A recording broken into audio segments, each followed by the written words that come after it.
So, the economic figures today show we're all getting poorer again, and we're led by the most incompetent chancellor in history, Rachel Reeves, and there are some very big questions. She said she worked for 10 years at the Bank of England. Turns out it was 5.5. Said she was an economist at the Bank of England. Turns out she was in customer service. And on expenses, well, she had very big problems when she worked for a bank and, as a member of parliament, had her credit card taken away. Nigel Farage never shies away from speaking his mind. And this time, it's Rachel Reeves feeling the pressure. Welcome to Back Britain Unfold. Another day, another political controversy.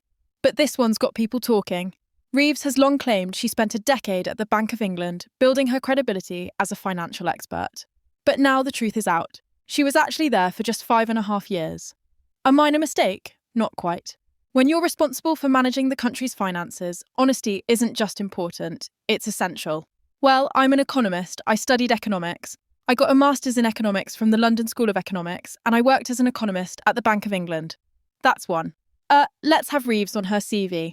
Why did you say that you'd worked at the Bank of England for a decade when, in fact, it wasn't even 6 years. It was 5. I mean, that's exaggeration, isn't it? Well, I worked at the Bank of England for 6 years. Between 2000 and 2006, I was employed by the Bank of England, including I spent just over a year at the British Embassy working in the economics section, supporting the government and the bank. Why did you say it was a decade? Well, I think this one interview. I worked at the Bank of England for 6 years. I worked then at Halifax Bank of Scotland, for 3 years. After that, I became an MP when I was 31.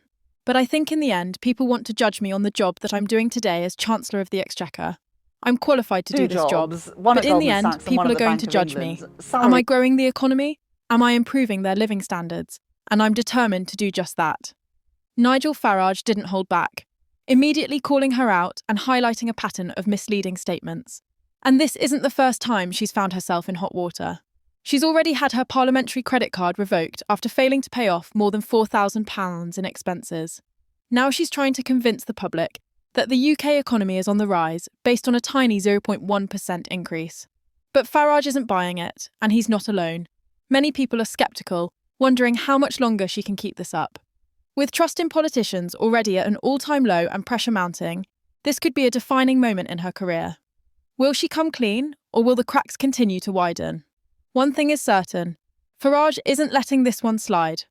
I got into trouble when I was in opposition, when I was before they took over, saying nice things about Rachel Reeves.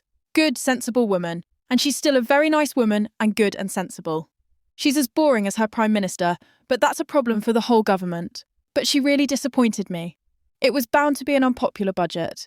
She'd made this stupid promise not to use the normal toolbox of every chancellor. Nigel Farage isn't just taking a jab at Rachel Reeves for the sake of it. He's raising a bigger issue. How can the public trust a politician who isn't entirely truthful about her own career?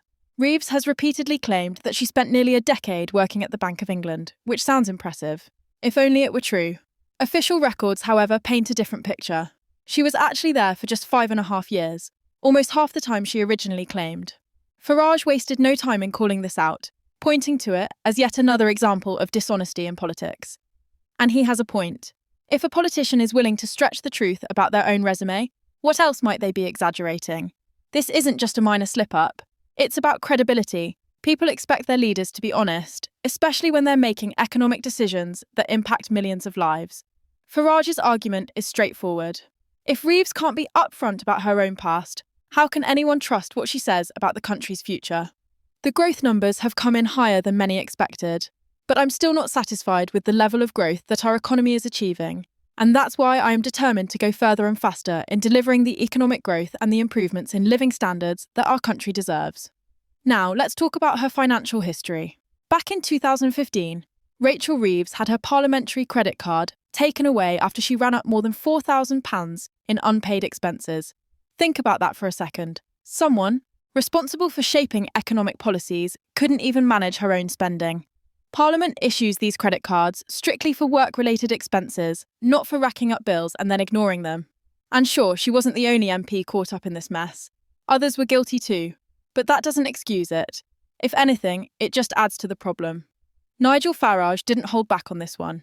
He questioned how someone with a history like that could possibly be trusted to manage the entire economy. And he's got a point. Financial responsibility starts with personal accountability. If she couldn't handle a single credit card, how can she be trusted with the nation's budget? But this isn't just about one politician's mistake. It's about something bigger: trust, honesty, and the idea that politicians should be held to the same standards as the rest of us. If an ordinary person lied on a job application or failed to pay off their debts, they'd face real consequences. So why should politicians get a free pass? This government is all about growth. Of course, there isn't any growth at all at the moment.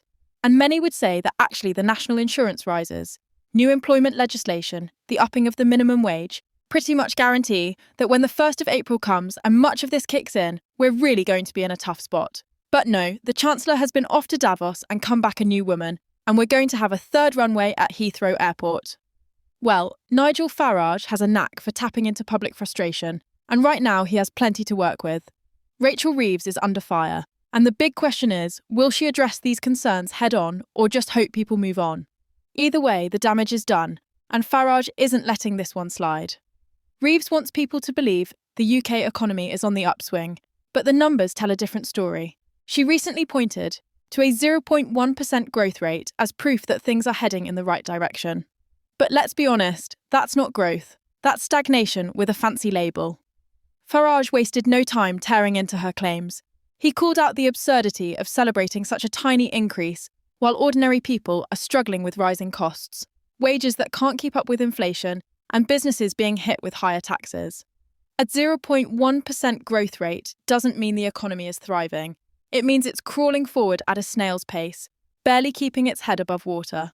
According to Farage, this is the result of poor economic management, government overreach, and policies that squeeze businesses and working-class families instead of helping them. If this is what Reeves calls progress, then the UK is in serious trouble. But it gets worse. While everyday Brits are tightening their belts, prime ministers have been getting pay raises.